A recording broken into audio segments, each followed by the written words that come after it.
My fingertip was already on the stone when the last light of the expedition's camp went dark behind me. I didn't look back.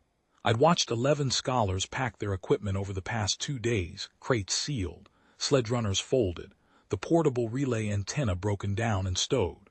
14 months on Ardath Plain, and they'd gotten nothing from the Gate of Orath except silence and a list of published failures to add to the ones already on record. The project director hadn't said goodbye. That told me everything I needed to know about how he'd be filing the debrief. I was contracted to produce the final cartographic survey before the expedition formally closed. That meant I stayed.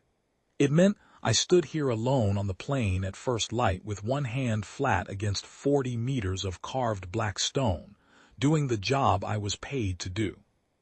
That was what I told myself. The Gate of Orath had been sealed for 10,000 years by every reliable dating method applied to it. The stone was native to this world basalt dark, carved from a single unbroken formation that rose out of the salt flat like a blade stood on its edge. The glyphs that covered its surface ran in spiral chains from the base to the capstone, dense, precise, absolutely inert. Scholars of 6 civilizations had pressed their palms to those glyphs. Machines had pulsed at them. 2 governments had attempted resonance drills. One conqueror, 3 centuries back, had pressed an explosive charge at the seam where the 2 halves of the gate nearly met, the seam that had never fully separated, never cracked, never shown a single micron of give. The charge detonated. The stone took it without a mark. The gate had never opened, for anyone, for anything. My job was to map it. That was the job. I had done it 11 times in 14 months, each survey pass more detailed than the last, until I could trace every glyph from memory, the long spiral that climbed the left panel, the 6-pointed node clusters at the midpoints, the strange narrow channel cut between them that scholars still argued about. Some said it was decorative, some said it was structural. I had my own thought about it, one I had never written in any report because it was not the kind of thought a cartographer puts in a survey. I thought it was a path. Not a channel, not a structural feature. A path, the kind you trace with your finger when you are teaching someone a route on an old map. Start here, follow this line, arrive there. So at dawn, alone on the plain with the wind off the salt flat and the twin stars of Vorn's world just clearing the horizon, I did something 11 surveys had not done. I traced it.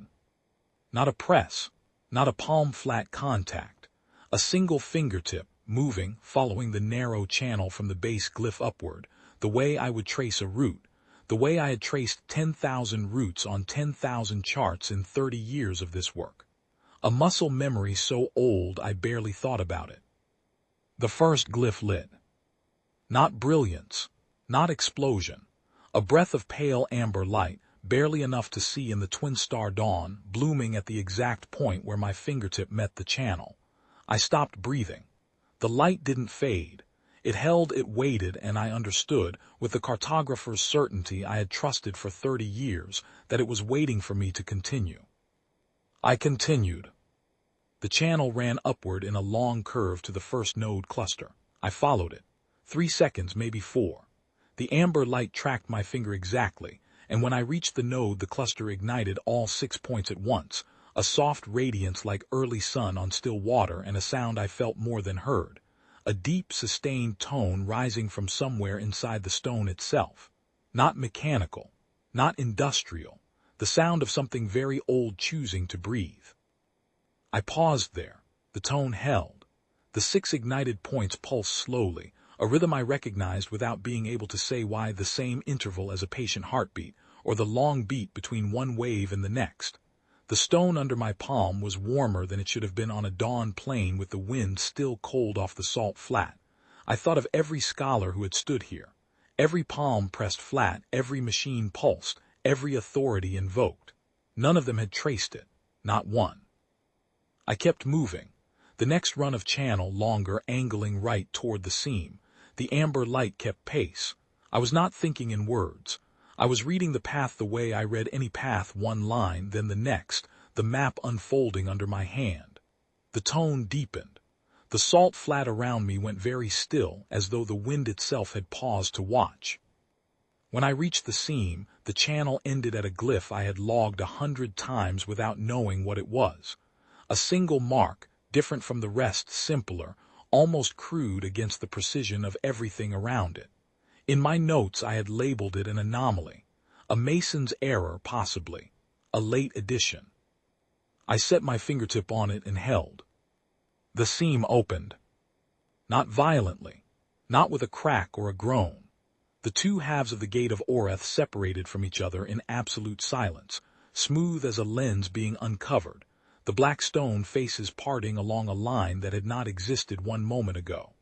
The amber light ran from the seam upward through every glyph on both panels simultaneously, climbing fast, a wave of ignition that reached the capstone in 4 seconds and lit the carved spiral at the summit like a sun in miniature. The path beyond the gate was dark, then it wasn't.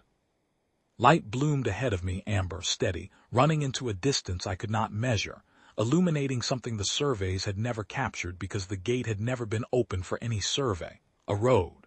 Old stone, laid with the same precision as the glyphs, stretching forward into a landscape I could not yet see, curving away toward wherever it had always been going. The stones were unworn. No erosion. No settlement, no cracking from the years. As though the road had been kept, maintained by something I hadn't seen yet, or simply preserved by the gate's long closure, sealed away from time the same way the stone itself had been sealed from force. 10,000 years, and the road had been waiting in there, perfectly intact, lit and ready for whoever came with the right hand. I stood in the opening, and the light touched my face. Then the gate spoke. The voice was not loud. It did not shake the plane or ring off the stone. It came from everywhere inside the structure at once, calm and certain, the tone of something that has waited a very long time and is not surprised to have been right. The path opens, Wayfinder.